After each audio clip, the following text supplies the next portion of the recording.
तो स्वागत है आपका ट्रेडर्स डायरी में। कारोबारी हफ्ते का है आखिरी दिन एंड मोर इम्पोर्टेंटली कल अमेरिकी बाजारों में जो हुआ उस पर तो हम वरुण डिस्कशन करेंगे ही, बट लार्जली एसजीएक्स निफ्टी अभी जो रुझान दिखा रहा है वो तो पॉजिटिविटी का ही है। डेफिनेटली पॉजिटिविटी का रुझान जरूर दिखा रहा है और कुशल, लेकिन अगर आप ओवरनाइट यूएस के मार्केट्स के क्यूज देखेंगे और खासकर यूएस के मार्केट से ज़्यादा ना कुशल में कमोडिटीज़ के क्यूज देखें, किस तरह से उठापटक देखने मिल रही है। आप देखो कच्चा तेल कल $95 $95 के आसपास पहुंच चुका था। नो डाउट वहाँ से रिबाउंड देखने मिला, लेकिन कल रात को जब ये खबरें आ रही थी कि क्रूड में गिरावट होने लगी, एल्यूमिनियम में गिरावट हुई, कॉपर में गिरावट हुई, उसके बाद लगा नहीं था कि ये रिकवर करेंगे। नो डाउट उसके बाद रिकवर किए हैं, लेकिन जिस तरह से वॉलेटिलिटी देखने मिल रही है इसका इम्पैक्ट जो है आपको अक्रॉस मार्केट्स देखने मिलेगा, भले वो ग्लोबल मार्केट हो भले वो लोकल मार्केट हो। फिलहाल ये सब रिबाउंड हो गए। इसके लिए आप देख रहे हैं कि सिंगापुर निफ्टी थोड़ा हरे निशान में कारोबार कर रहा है। अगर ये ओवरनाइट रिबाउंड नहीं होते तो शायद आज दृश्य कुछ और होता, लेकिन यूएस के मार्केट्स में सबसे पहले उसकी भी एक बार डिस्कशन कर लेते हैं। और कुशल, आप तो ट्रैक ही कर रहे थे इसको,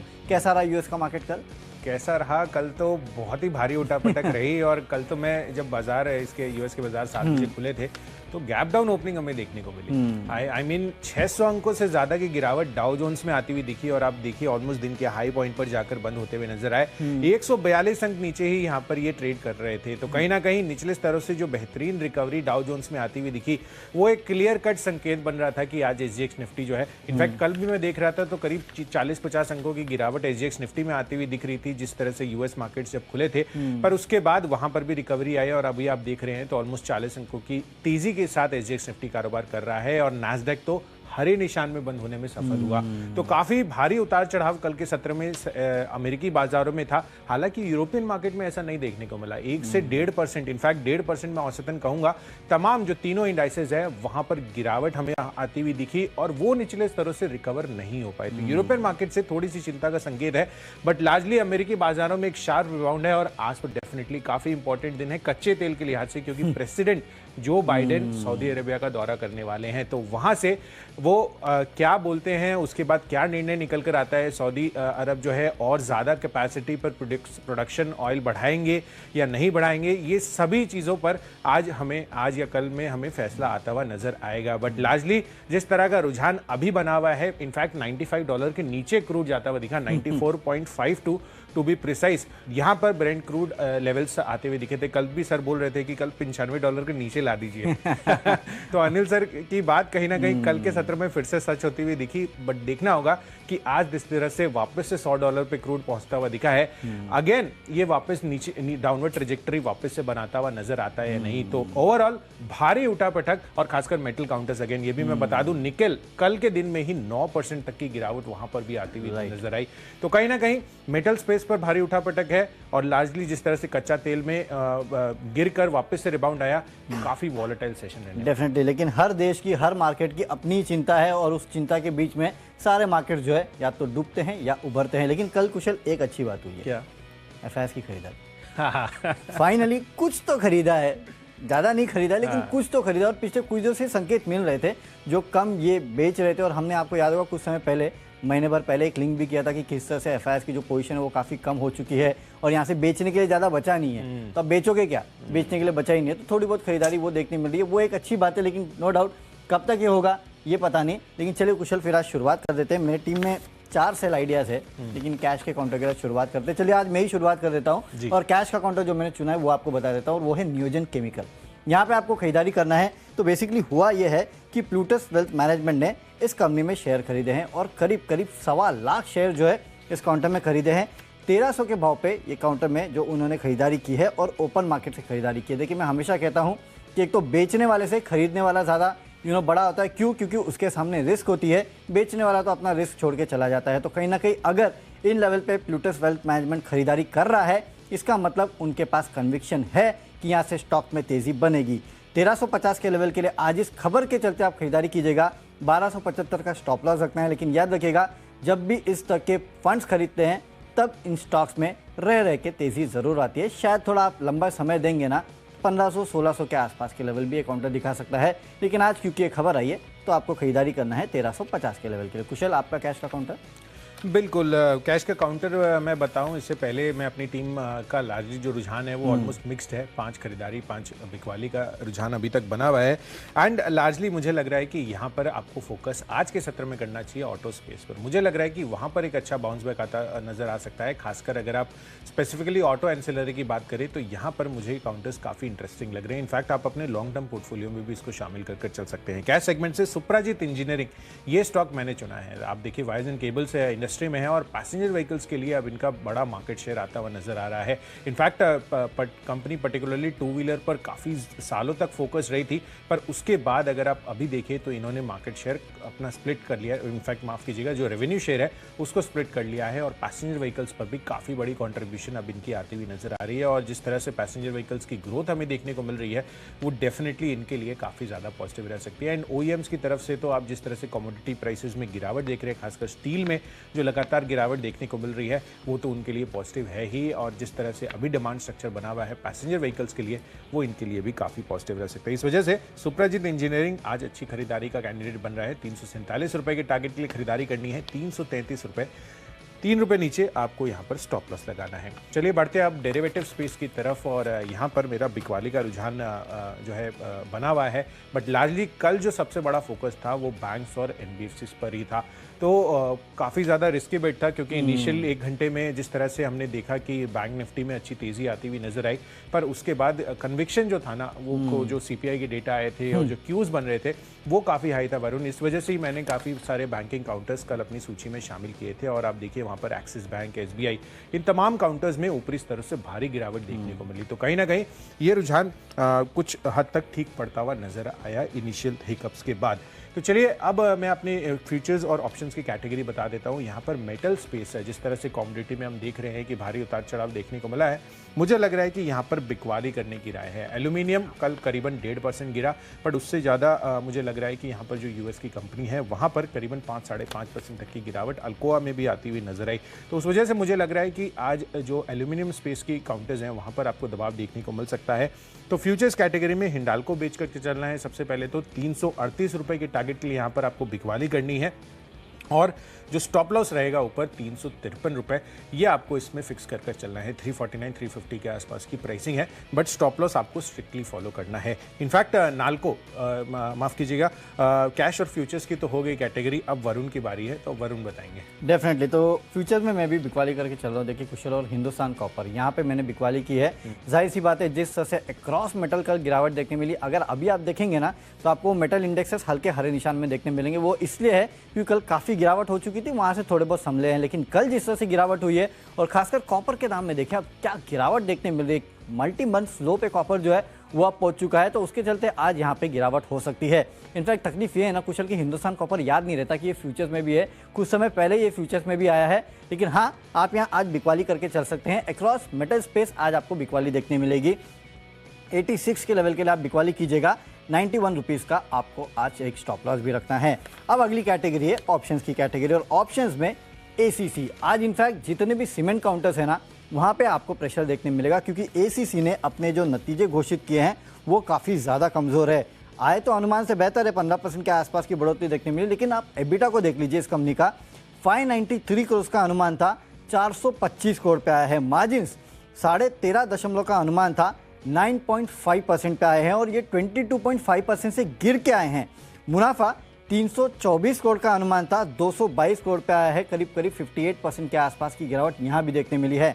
इनफैक्ट कुशल में मेटल काउंटर्स के नतीजे देख रहा था, आप देखिए टाटा स्टील लॉन्ग प्रोडक्ट्स के नतीजे, टाटा मेटालिक्स के नतीजे, एसीसी के नतीजे, जितने भी कंपनियों के नतीजे हैं ना वो काफ़ी यहाँ पे डरावने देखने मिल रहे हैं। और इन कंपनियों के मार्जिन और प्रॉफिट आप देखिए, ऐसा लग रहा है कि आधे से ज़्यादा प्रॉफिट इन कंपनियों का उड़ चुका है, आधे से ज़्यादा मार्जिन इन कंपनियों का उड़ चुका है, और उसका इम्पैक्ट कहीं ना कहीं आपको एसीसी के स्टॉक पे भी देखने मिलेगा। 2160 का जो कॉल ऑप्शन है वो पुट ऑप्शन जो है माफ़ कीजिएगा वो आपको खरीद के चलना है 60 रुपये के लेवल के लिए।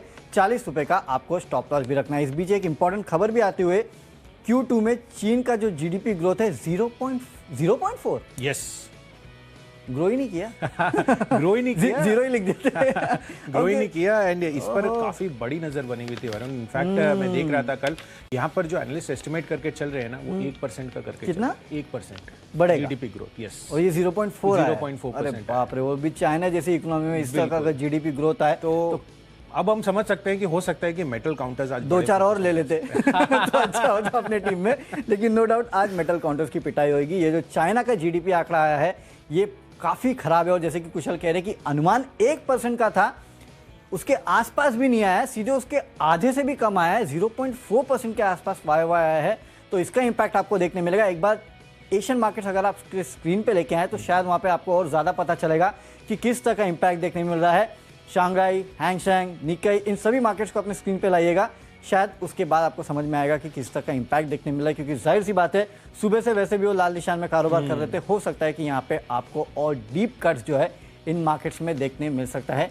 देखिए खासकर हैंगसेंग और शंघाई दोनों लाल निशान में काम कर रहे हैं, तो देखना होगा इस न्यूज़ का इंपैक्ट कितना देखने मिलता है। इन दोनों ही मार्केट्स पे आप नजर रखिएगा, और इसका impact Dow futures, Nasdaq futures पे भी देखने मिलेगा। शो चल रहा है, तब तक हम नजर रखेंगे कि क्या हो रहा है इस पूरे मार्केट्स पे। लेकिन हाँ, जो चाइना का डेटा आया है वो काफी खराब है कुशल, राइट? बिल्कुल वरुण। तो चलिए, आपने ऑप्शन की पिक दे दी थी। ऑप्शन की पिक दे दी एसीसी। चलिए, तो ऑप्शन की पिक वरुण ने एसीसी दिया है, और मेरी तरफ से ऑप्शन पिक है नाल्को का। यहाँ पर बिकवाली करने की राय है। हिंडाल्को मैंने पहले ही बताया था, और नाल्को भी ये रीजन है, जिस तरह से अभी चीन के जीडीपी आंकड़े आते हुए दिख रहे हैं, मुझे लग रहा है कि यहाँ पर आज आपको बिकवाली करने की राय है। तो नाल्को यहाँ पर 70 रुपए का जो पुट ऑप्शन है, करीबन 2.6 रुपीज इसका प्राइसिंग है। खरीद के चलिए, 5 रुपए के टारगेट के लिए हो सकता है कि इससे और ज्यादा भी बढ़ता हुआ नजर आए, पर 1 रुपए 20 पैसे 1.2 ये आपको स्ट्रिक्टली स्टॉप लॉस मेंटेन कर चलना है। तो चलिए, ये तो पहले 3 कैटेगरीज हो गई है। अब बढ़ते अपनी नेक्स्ट कैटेगरी तरफ, जो है टेक्नोपिक। और टेक्निकल चार्ट्स के आधार पर वरुण, यूनाइटेड स्पिरिट्स फ्राइडे का मौका है, एंड कल के दिन में चार्ट स्ट्रक्चर जो था इसका वो काफ़ी ज़्यादा पॉजिटिव रहा। 2-2.5% की तेज़ी के साथ यहाँ पर क्लोजिंग आती हुई दिखी। तो मुझे लग रहा है कि यहाँ पर डेफिनेटली यूनाइटेड स्पिरिट्स पर आपको फोकस रखना चाहिए। 848 रुपये, 825 रुपये की प्राइसिंग है। टारगेट बनाइए 848 का, 815 रुपये आपको स्टॉप लॉस लगाकर चलना है। वरुण, आपने क्या चुना? मुथूट फाइनेंस, यहाँ पे बिकवाली करके चलना है। देखिए कल हमने आपको मन्नपुरम बताया था कि बिकवाली करना है, और उस काउंटर में कल गिरावट देखने मिली। मुथूट फाइनेंस कल देखिए 1000 रुपए के नीचे जाके इस काउंटर ने क्लोजिंग दी है, तो अब यहाँ पे गिरावट तय है। और जिस तरह के चार्ट स्ट्रक्चर देखने मिल रहे हैं ना, लगातार रेड कैंडल्स देखने मिल रही है, चार्ट स्ट्रक्चर तो काफी वीक है। यहाँ पे बिकवाली करके चलेगा। 965 के लेवल्स आज ही आपको देखने मिलेंगे। लगता नहीं है मुझे 1000 रुपए के ऊपर ये बिल्कुल जाएगा। अगर गया तो 1020 के आसपास का स्टॉप लॉस रखेगा। मुथूट, मन्नपुरम, यहाँ पे आपको वीकनेस फिर से एक बार देखने मिल सकती है। वैसे भी वीक मार्केट में स्टॉक गिरते हैं, और चार्ट स्ट्रक्चर बेहद ही वीक है। अब चलते हैं अगली कैटेगरी, जो कि फंडामेंटल कैटेगरी। फंडामेंटली एक खबरों के दम पे स्टॉक खरीदा है, और वो है बीएमएल। देखिए फंडामेंटली तो एक काउंटर खराब है नहीं, साथ ही साथ खबर आई है कि कंपनी को मेट्रो ट्रेलर को सप्लाई के लिए करीब 262 करोड़ के ऑर्डर मिले हैं। तो इस ऑर्डर विन के चलते आज स्टॉक में थोड़ा बहुत फोकस हो सकता है। 1340 के लक्ष्य के लिए आज आपको खरीदारी करना है। 1260 के आसपास का इस काउंटर में एक स्टॉप लॉस भी आपको रखना है। तो मेरे तरफ से फंडा पिक है BEML। बिल्कुल, तो फंडा पिक के लिहाज से BEML यहाँ पर बड़ा फोकस आपको रखना है। चलिए, फंडा पिक के लिहाज से मैंने चुना है IT काउंटर LTI का। अब हो सकता है कि आज जिस तरह के नंबर्स कल आते हुए दिखे हैं पोस्ट मार्केट, माइंडट्री के भी अच्छे नंबर्स आए थे, और यहाँ पे L&T इन्फोटेक ने भी काफ़ी अच्छे नंबर्स पोस्ट किए हैं, तो प्रॉफिट बुकिंग भी हो सकती है। पर डेफिनेटली जिस तरह के लेवल्स है ना वरुण, वो आपको बहुत ही अच्छा माउथ वाटरिंग लेवल्स है। 52 वीक लो के आसपास यहाँ पर कारोबार कर रहे हैं ये, और कहीं ना कहीं अच्छा रुझान बन सकता है। एंड मोस्ट इंपॉर्टेंटली कल इनके नतीजों में एट्रिशन दर आता हुआ दिखा था 23.8%, 24% के मुकाबले। तो सरप्राइजिंग है, 1.5 से 2% की औसतन हमें देखने को मिला है कि एट्रिशन रेट बढ़ता हुआ नजर आया है। तमाम अभी तक जितनी भी IT कंपनियों ने अपने नंबर्स डिक्लेयर किए हैं, उसके विपरीत यहाँ पर एट्रिशन रेट घटता हुआ दिखा है क्वार्टर ऑन क्वार्टर बेसिस पर। और कल भी अगर आप देखें तो LTI में ऑलमोस्ट 3% तक की गिरावट हो चुकी है। तो इंट्राडे बेट के लिहाज से भी मुझे लग रहा है कि थोड़ी पॉजिटिविटी आ सकती है, बट अगर प्रॉफिट बुकिंग आती है तो निचले स्तरों पर अगले 6 महीनों के लिए 4500 रुपए के लक्ष्य के लिए आप डेफिनेटली L&T इन्फोटेक में खरीदारी कर चल सकते हैं।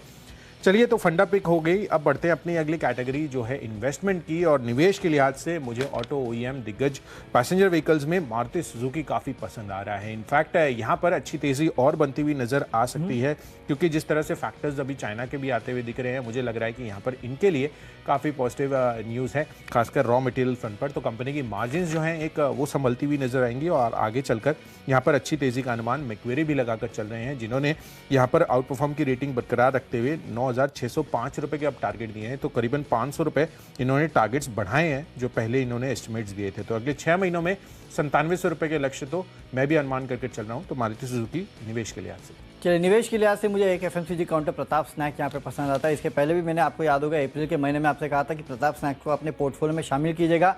अभी भी कह रहा हूँ कि प्रताप स्नैक्स को अपने पोर्टफोलियो में शामिल कीजिएगा, क्योंकि खासकर इनका रॉ मटेरियल कॉस्ट है वो पाम तेल है। करीब 20 से 30% के आसपास इनका रॉ मटेरियल कॉस्ट जो है वो पाम तेल का रहता है, और जिस तरह से गिरावट देखने मिल रहा है उसके चलते मेरे ख्याल से इस कंपनी को फायदा होगा। इसके लिए मार्जिन जो है आने वाले क्वार्टर्स में सुधरेंगे। और इन कंपनी के लिए सबसे बड़ी दिक्कत की बात यही थी कि रॉ मटेरियल कॉस्ट लगातार बढ़ते जा रहे थे। अब क्योंकि कम हो रहे हैं, इसका फायदा कंपनीज को मिलेगा। मार्जिन्स, ईपीएस दोनों में आपको इसका इंपैक्ट देखने मिलेगा। थोड़ा समय आप दे सकते हैं, तो इस काउंटर में बने रहिएगा। 4 से 6 महीने में आपको, इनफैक्ट 4 महीनों में आपको 1000 रुपये के आसपास के लेवल जो है प्रताप स्नैक्स दिखा सकता है। अगली कैटेगरी न्यूज़ के दम पे, और न्यूज़ के दम पे सिंजीन इंटरनेशनल में आपको खरीदारी करना है, क्योंकि खबर आई है कि जोटेस के साथ बायोलॉजिक्स मैन्युफैक्चरिंग के लिए इस कंपनी ने 10 साल का करार किया है। तो इसके चलते आज इस काउंटर में तेजी हो सकती है। 610 के लेवल के लिए खरीदारी कीजिएगा। 575-76 के आसपास का आप इसको इस काउंटर में स्टॉप लॉस भी रखना है। बिल्कुल। तो सिंजीन इंटरनेशनल खबरों के दम पर फोकस में रहेगा, और मेरी तरफ से यहाँ पर पिक है बिकवाली की अंबुजा सीमेंट्स पर। यहाँ पर आपको बिकवाली करने की राय है। जिस तरह से एसीसी के काफ़ी खराब नंबर्स आते हुए दिखे हैं, मुझे लग रहा है कि आज पूरा का पूरा सीमेंट स्पेस गिरावट का रुझान भी दिखा सकता है। तो अंबुजा सीमेंट्स इस वजह से आपको बेचकर चलना है। 370 के आसपास की प्राइसिंग है।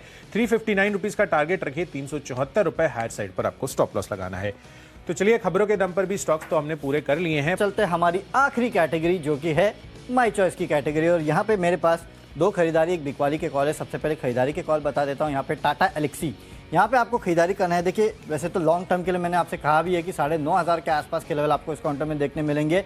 अगर आपके पास पोजीशन है तो होल्ड करना है, लेकिन इंट्राडे के लिए भी आप ले सकते हैं इस काउंटर को, क्योंकि कंपनी के जो नतीजे आए हैं काफ़ी बेहतरीन है, और मार्जिन्स में कंपनी की बढ़ोतरी देखने मिली है। मुनाफा 15% बढ़ा है, आय में भी 6.5% के आसपास की क्वार्टर में कह रहा हूँ ये बढ़ोतरी देखने मिली है। इसके चलते आज स्टॉक फोकस में रह सकता है। 8,000 के लेवल के लिए खरीदारी कीजिएगा। 7,750 का आपको यहाँ स्टॉप लॉस रखना है। अगला है आईसीआईसीआई बैंक, यहाँ पे आपको खरीदारी करना है। बेसिकली अगर आप देखेंगे तो एफआईआई ने फिर से खरीदारी शुरू कर दी, और ये कुछ ऐसे काउंटर्स हैं ना, ICICI bank, HDFC bank, axis bank, ये एफआईआई के फेवरेट काउंटर्स रहते हैं, और ऐसे समय पे इनमें खरीदारी आती है। वैसे भी कल ओवरनाइट एडिया जो है उसमें हरे निशान में क्लोजिंग देखने मिलती। काफ़ी सारे फैक्टर्स है, इसके चलते खरीदारी कर सकते हैं। ट्रेडिंग बेट ले सकते हैं 767 के लेवल के लिए। 745 का स्टॉप लॉस रखते हैं। और आखिरी में विप्रो में करनी है बिकवाली इसके लिए करनी है क्योंकि टेक्निकली वीक है। 402 के आसपास ट्रेड कर रहा है, और आज मॉर्गन स्टैनली का डाउनग्रेड आया है। 640 से प्राइस टारगेट काट के 355 का कर दिया है। इसके चलते 400 के नीचे फिसल जाएगा, और फिर 400 जो है वो रेजिस्टेंस लेवल बन जाएगा। तो इसके लिए भी कहीं ना कहीं आपको बिकवाली करना है। टेक्निकली तो वीक था, 52 वीक लो पे ट्रेड कर रहा है, और उसके ऊपर मॉर्गन स्टैनली का डाउनग्रेड। स्टॉक की पिटाई होगी। 390 के लेवल के लिए बिकवाली कीजिएगा। 408 का स्टॉप लॉस रखना है। बिल्कुल। तो चलिए, माई चॉइस कैटेगरी में विप्रो पर यहाँ पर बिकवाली करने की राय है वरुण की तरफ से। चलिए, मेरी तरफ से 2 बिकवाली और 1 खरीदारी का कॉल है, जिसमें पहली जो 2 काउंटर्स हैं ये भी मेटल स्पेस से ही हैं, और स्टील यहाँ पर मुझे अगेन रिपीट कर रहा हूँ, जेएसडब्ल्यू स्टील ये कमज़ोर लग रहा है। क्योंकि अगर आप देखें तो यहाँ पर कहीं ना कहीं अमेरिकी बाज़ारों पर भी ये इंडेक्स थोड़े दबाव में था, और मुझे लग रहा है कि यहाँ पर जिस तरह से चाइना का जीडीपी डेटा भी अभी आता हुआ नजर आया है, उस वजह से मेटल स्पेस में गिरावट आ सकती है। तो जेएसडब्ल्यू स्टील इसको बेचकर चलिए। 565 रुपये के लक्ष्य के लिए 591 ये आपका स्टॉप लॉस बनना चाहिए। 584 के आसपास की प्राइसिंग है। दूसरा कॉल भी मेटल स्पेस से टाटा स्टील पर है। यहाँ पर बिकवाली करने का रुझान है। इनफैक्ट इनका जो यूरोपियन एक्सपोजर है वहाँ पर भी हमने कल देखा कि यूरोपियन मार्केट्स में निचले स्तर से रिकवरी जैसे अमेरिकी बाजारों में आई थी वैसी नहीं आती हुई दिखी, और बाकी क्यूज तो मैंने यूएस की जो स्टील इंडाइसेज है वहाँ पर गिरावट आई थी, और चाइना का जीडीपी डेटा। तो 3 क्यूज टाटा स्टील के लिए हैं। मुझे लग रहा है कि यहाँ पर इस वजह से गिरावट रह सकती है। 910 रुपये के आसपास की प्राइसिंग है। 885 रुपये के टारगेट के लिए बिकवाली करनी है। 925 रुपये आपका स्टॉप लॉस होगा। और आखिरी कॉल है अशोक लेलैंड पर, जहाँ पर खरीदारी करने की राय है। दरअसल यहाँ पर डेफिनेटली इनके लिए ये जितनी भी न्यूज़ फ्लोज हैं स्टील को लेकर पॉजिटिव है अशोक लेलैंड में। एंड अगेन मुझे लग रहा है कि लार्जली यहाँ पर जिस तरह से ब्रोकरेज हाउस की रिपोर्ट इंक्रीज होती हुई दिख रही है, खासकर 147 रुपये का जो टारगेट था 160 रुपये अभी कर रहे हैं। मुझे लग रहा है कि अशोक लेलैंड में उस वजह से तेजी आती हुई दिखे। तो पॉजिटिव ब्रोकरेज नोट जो है वो आता हुआ दिखा है टारगेट वाइज अगर आप देखें तो इस वजह से मुझे लग रहा है कि अशोक लेलैंड में तेजी बन सकती है। होल्ड कर चलिए अगले 6 महीने के लिए। ऑलमोस्ट 20% के रिटर्न्स तो आपको देखने को मिल ही सकते हैं। तो 170 रुपये के टारगेट के लिए यहाँ पर खरीदारी करनी है। चलिए, तो स्टॉक्स की सूची पूरी हो चुकी है। एक बार फटाफट देख लेते कौन से स्टॉक्स को हमने अपने टीम में शामिल किया है। कैश का काउंटर है नियोजन केमिकल, यहाँ पे आपको खरीदारी करना है। प्लूटस वेल्थ मैनेजमेंट ने खरीदारी की है, उसके चलते आज यहाँ तेजी हो सकती है। 1350 के लेवल के लिए खरीदारी करना है।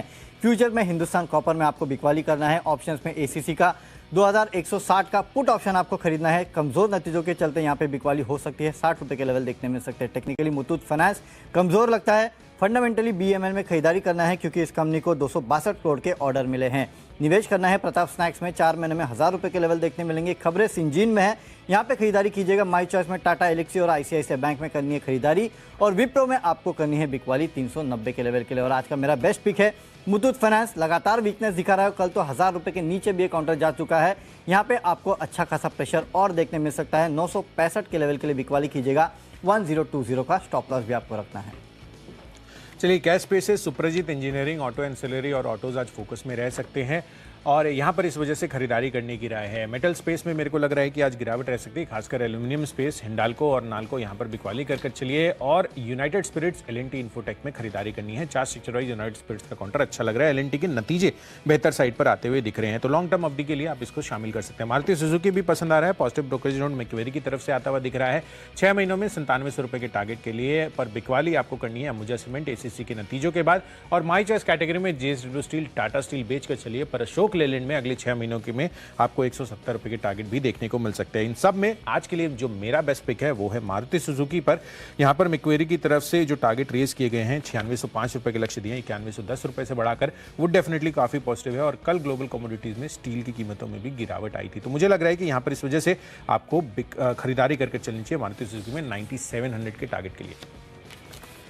चलिए, तो स्टॉक्स की सूची तो पूरी हो चुकी है, लेकिन कल रात से, इनफैक्ट कल हमारे बाजार बंद होने के बाद से अभी तक अगर आप देखेंगे तो काफी सारे क्यूज देखने मिले हैं। मार्केट्स, यूरोपियन मार्केट्स गिरे हैं, यूएस मार्केट नीचे 100 से रिकवरी देखी है। चाइना का जो जीडीपी डेटा आया वो काफी कमजोर है। कमोडिटी में उठापटक देखने मिले, और इस बीच डॉलर इंडेक्स देखिए वो भी तेजी दिखा रहा है। तो इतनी सारे क्यूज है, लेकिन इस बीच एफआईआई ने की है खरीदारी।